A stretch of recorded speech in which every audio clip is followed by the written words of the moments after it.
On this last weekend of 2019, the Quad Cities are truly waiting to cross the bridge to prosperity. Moline in particular. Of course, it all depends on the construction of the new I-74 bridge. Work delays have that project behind schedule. Project managers indicate construction is running a year late. A lot of that centers on a dispute with the primary contractor, Lunda Construction. Iowa's Department of Transportation indicates Lunda questions the accuracy of the engineering for building the arches. Nevertheless, work continues over the water as well as on Interstate 74 in Iowa and Illinois. The progress is undeniable. Project managers preach patience.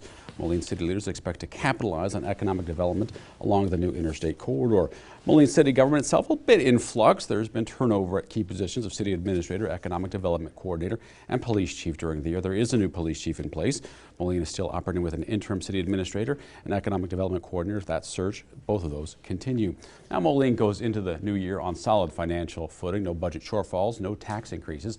Of course, we can't have a conversation about where things stand in Moline without Mayor Stephanie Acre. Thanks so much for being here. Thank you for having me. So I want to start with the bridge. Moline has a lot riding on its completion. I sometimes hear people say they still don't think the bridge will ever get done. Now, I know you're not in charge of the project. I have to address those doubters, I guess. What do you say to those doubters, and how concerned are you by what we've seen so far? Well, I'm highly confident that the bridge will be done someday. Yeah. And I have an engineering background, and so it's really exciting to watch such an extraordinary structure go up right in the middle of our downtown area. How concerned are you about the delays in general? You know, I think that the IDOTs have been working very hard to try to minimize the disruption of the construction, but I think it's also very realistic considering the different aspects of our weather and dealing with the river. For there to be some delays, it's a challenging build, and I would expect it to be challenging because the United States government and the states are investing a lot of money in the construction of that bridge. Yeah, they're not going to stop now. Everyone who doubts it now, they're not going to stop when they put this much and into so it will be successfully completed. It's a beautiful bridge. How much do the delays impact what Moline is trying to do in terms of economic development? Are all those conversations about new businesses along the corridor on hold? Oh, no, I wouldn't say that. There are a lot of things in development. We've had some really extraordinary investments just recently, like the IH Mississippi Valley Credit Union headquarters and our Access Hotel. Those are right off of the bridge, and if anybody was going to wait for development, they would have. And so they're confident in the outcome, as well as other developers. We have a lot in the works. So it's not impacting what you're able to do right now. Those delays, you're actually able to proceed as you would normally do at this point. We're proceeding with the planning part, the new development agreements. What has been impacted is our businesses that are right in the downtown area. So, you know, once again, I'd like to encourage everybody to come down. The construction is a little bit intimidating, but I think once you get into it, you'll realize that it's quite easy to get where you want to go. Yeah, you got to try. It's intimidating at first. Once you do it once, I think you're pretty good to go.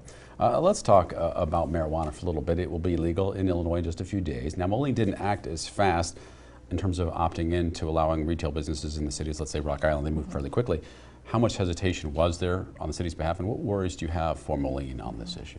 Well, the decision to legalize marijuana was done at the state level. Right. And so as a community, Moline, we've been very careful about making sure that the choices that we make, considering that overarching choice, are good for our residents. And so we've been very conservative in how we've looked at what we're going to allow in the city and what we don't feel comfortable with. So right now the council has elected to not allow smoking lounges. That's where someone can consume in a more of a public place.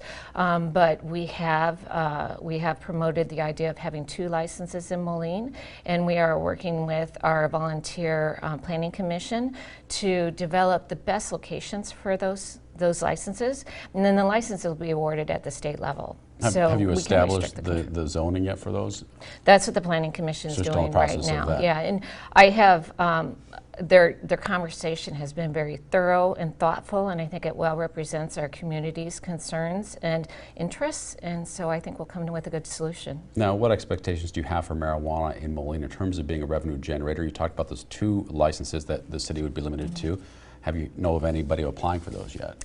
Yeah, we went through the process of requesting proposals from potential candidates, so we would understand going into our part of the planning what those businesses wanted. And so we had over 20 different proposals, and we've had more people express interest. So there are many people more than what will be licenses available interested. Do you expect to be a decent revenue generator for Moline? With only 2 licenses, I guess it won't be an overwhelming. Well, it'll be Yeah, it'll be significant. Yeah, so the city of Moline has elected to take the maximum That's sales tax. 3%. It's 3%. So it kind of depends on how successful the individual business is, but there is a lot of revenue that comes off of those businesses. We'll be watching what happens there. We certainly have more to talk about with Moline Mayor Stephanie Acree. Accomplishments and challenges. What went right in Moline this year? What looms for 2020? For the record.